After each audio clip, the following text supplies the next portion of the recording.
সমুদ্রের তলদেশে অদ্ভুত প্রাণী খুঁজে পেয়েছে বিজ্ঞানীরা।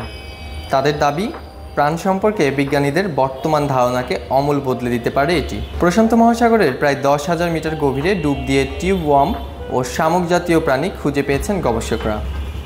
অদ্ভুত বিষয় হচ্ছে, এসব প্রাণী শক্তি সংগ্রহ করে মূলত রাসায়নিক বিক্রিয়া থেকে।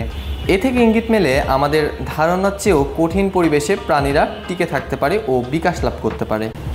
এমন আরও অদ্ভুত অনেক প্রাণী ভবিষ্যতে খুঁজে পাওয়া যেতে পারে বলে প্রতিবেদনে লিখেছেন ব্রিটিশ দৈনিক ইন্ডিপেন্ডেন্ট। কয়েকজন গবেষক বলছেন, এই ধরনের চরম পরিবেশে টিকে থাকা প্রাণীদের অধ্যয়ন করলে শুধু পৃথিবী নয়, মহাবিশ্বের অন্য কোথাও যেমন ভিন গ্রহ জীবনের অস্তিত্ব সম্পর্কে মূল্যবান ধারণা পাওয়া যেতে পারে।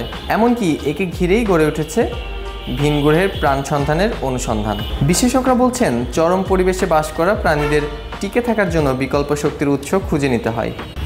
আমাদের পরিচিত বেশিরভাগ প্রাণী সূর্যের আলো ব্যবহার করে সালোক সংশ্লেষণের মাধ্যমে শক্তি তৈরি করে বাঁচে, কিন্তু গভীর সমুদ্রে এসব প্রাণী সূর্যের আলো থেকে পুরোপুরি বঞ্চিত।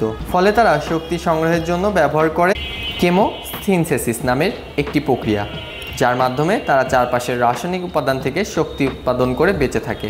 এটি প্রাণের বিকাশের এক ভিন্নধর্মী পথ, যা পৃথিবীর বাইরে জীবন নিয়েও নতুন ভাবনার জন্ম দেয়।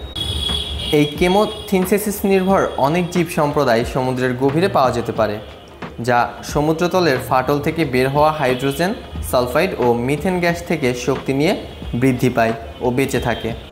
উত্তর পশ্চিম প্রশান্ত মহাসাগরে 2500 কিলোমিটার দীর্ঘ খাড়িগুলো পরীক্ষা করে সমুদ্রের গভীরে এমন প্রাণের সন্ধান পেয়েছে গবেষকরা। গবেষণার ফলাফল প্রকাশ পেয়েছে বিজ্ঞানভিত্তিক জার্নাল নেচারে। গবেষণার জন্য পানির নিচে চলে ফেনধৌজে নামের এক ডুবোযান, যা সমুদ্রের গভীরে কয়েক ঘন্টা ধরে কাজ করেছেন গবেষকরা। খুঁজে পাওয়া প্রাণীদের সমৃদ্ধির সম্প্রদায় হিসেবে বর্ণনা করেছেন চাইনিজ একাডেমি অফ সায়েন্স। গবেষণাটির প্রধান গবেষক ডক্টর শিয়াওটং পেং বলেন, এটি একটি রোমাঞ্চকর গবেষণা, বিশেষত যেখানে কখনো মানুষের পা পড়েনি এমন গভীর জায়গায় সেসব সমুদ্রবিজ্ঞানী অনুসন্ধান চালান। নতুন কিছু আবিষ্কারের এ এক অনন্য সুযোগ, আর আমরা তা সত্যিই পেরেছি। অতল সমুদ্রে উচ্চচাপের পরিবেশে টিকে থাকতে এই প্রাণীদের বিশেষ অভিযোজন ক্ষমতা থাকতেই হবে, বলেন ডক্টর মেগ্রান ডু। এখন প্রশ্ন হচ্ছে, এই কৌশল কি? সেটাই আমরা খুঁজছি। এই অদ্ভুত প্রাণীর খোঁজ বিজ্ঞানীদের দীর্ঘদিনের ধারণাকে চ্যালেঞ্জ করেছে, যে ধারণা অনুসারে এত গভীর চরম চাপের পরিবেশে প্রাণ টিকে থাকা সম্ভব নয়।